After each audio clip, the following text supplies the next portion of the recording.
আসসালামু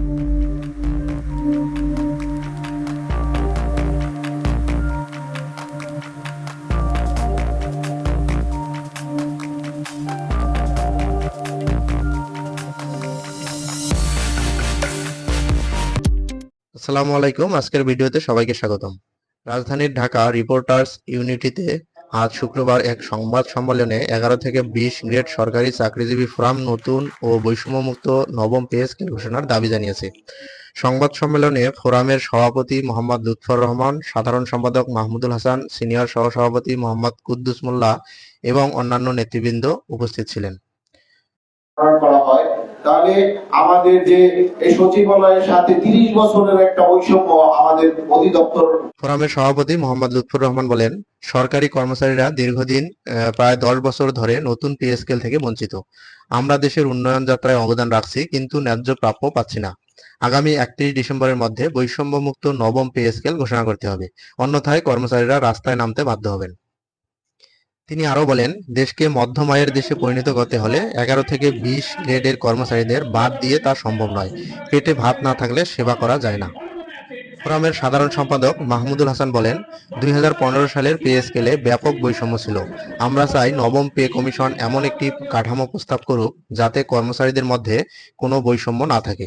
আমাদের দাবি বৈষম্যহীন, বাস্তবসম্মত ও ন্যায্য বেতন কাঠামো। তিনি আরো যোগ করেন, আমরা সরকারের কাছে স্মারকলিপি দিয়েছি, কিন্তু এখনো দৃশ্যমান পদক্ষেপ নেই। আমরা সংযম দেখাচ্ছি, কিন্তু এই অন্যায় চলতে পারে না। ফোরামের কার্যকারী সভাপতি মোহাম্মদ জাহিদুল ইসলাম বলেন, বেতন কাঠামোর 1:4 প্রস্তাব বাস্তবায়ন করতে হবে।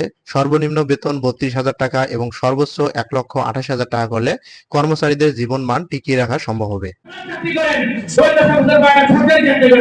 আপনারা আমাদের বিষয়গুলি সরকারের কাছে যদি ভালোভাবে তুলে যাবেন, আমরা আশা করি আমাদের একদিনে একটা পে স্কেল আমরা পাবো।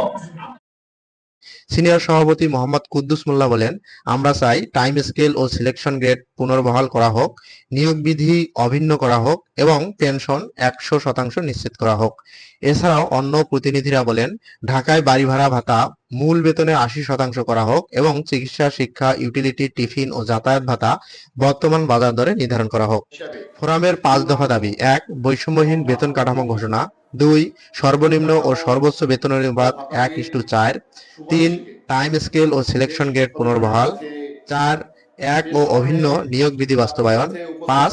ভাতা ও পেনশন পুনর্নির্ধারণ এবং শতভাগ পেনশন চালু। ফোরাম জানিয়েছে, আগামী 31 ডিসেম্বর 2025-এর মধ্যে দাবি বাস্তবায়নের সময়সীমা।